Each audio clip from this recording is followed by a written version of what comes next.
Coming into the year, F1 was my most anticipated movie of 2025. The moment F1's trailer dropped last summer, I lost it. I couldn't freaking wait. My expectations were absolutely enormous. As a massive fan of Top Gun Maverick, seeing director Joseph Kosinski come back to make a similar film, except in Formula One cars this time, had me hype. And of course, with Brad Pitt as the lead, it appeared F1 was destined to take the world by storm this summer. But is it the best film of the year so far? Well, I'm here to answer that. With F1 being my most anticipated flick of 2025, I knew I had to see it in IMAX. And that's exactly what I did last Friday night. I got the full experience, a massive screen, epic surround sound, even comfortable seats to sit in. So 1 year removed from the teaser trailer, and after finally watching F1 in the utmost quality, does it live up to my expectations? Is this truly the best movie of 2025? First, let's discuss what I liked about F1. The obvious highlight of Brad Pitt's racing movie are the races themselves. These things are large-scale, high-octane, and place you right in the action, thanks to the impeccable cinematography and sound design. There really isn't another racing film I've seen that looks and sounds this good. You, the viewer, are put right into the driver's seat throughout F1's duration. Beyond the cinematography and sound design though, F1's action feels real because Brad Pitt, alongside co-star Damson Idris, actually did some driving for the movie. While their cars were modified F2 vehicles, it's still cool. Hence why the cinematography looks amazing when the drivers' faces are visible. They don't take CGI shortcuts in F1. Like Top Gun Maverick, having real vehicles with real people driving provides a visceral experience for audiences. So yes, what everyone's been saying about the racing scenes is indeed true. Far and away, F1's strongest element are the races. But we all knew this would be the case going in. What I unexpectedly enjoyed in F1 was the soundtrack. Of course, Hans Zimmer did the score, which is magnificent, but the soundtrack is also fire. There's several great tracks from artists like Tate McRae, Don Toliver, Ed Sheeran, Chris Stapleton, Dom Dalla, etc. Usually, I'm not someone who likes soundtrack music too much in movies. However, they did a fantastic job putting in tracks that fit with F1's vibe.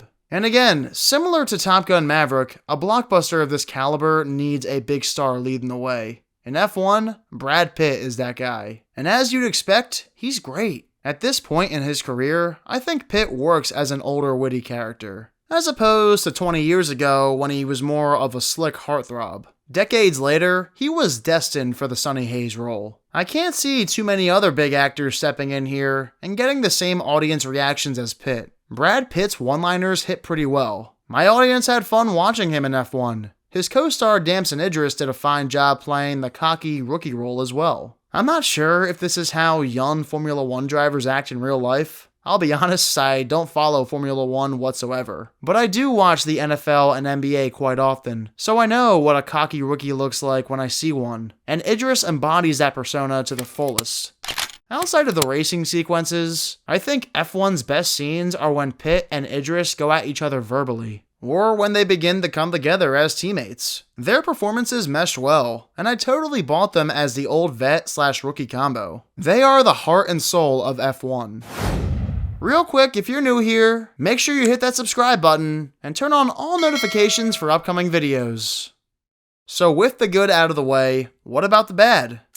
Let's pause right there. So I had the negative section written out after my first watch in IMAX, but since then, I saw F1 a second time in standard on Monday, and now have updated thoughts. Alright, I've heard a lot of people complain about the script/story, and you know what? I don't think those complaints are 100% valid. Originally, I agreed with those complaints, but following my rewatch, I find the complaints somewhat silly. Sure, F1 is predictable. Yes, there are cliches. However, F1 is a sports movie. Do you not want inspirational themes? Are you not rooting for the underdogs? That's what makes these stories entertaining. They're meant to be motivational. They make you want to stand up and cheer. This is how sports movies have always been, and there's no reason to change that formula. Audiences should leave the theater happy, so story-wise, F1 is completely fine. I don't really have issues with it, unlike other people. Production probably could have axed a couple eye-rolling cliches, but those don't take away from your overall enjoyment.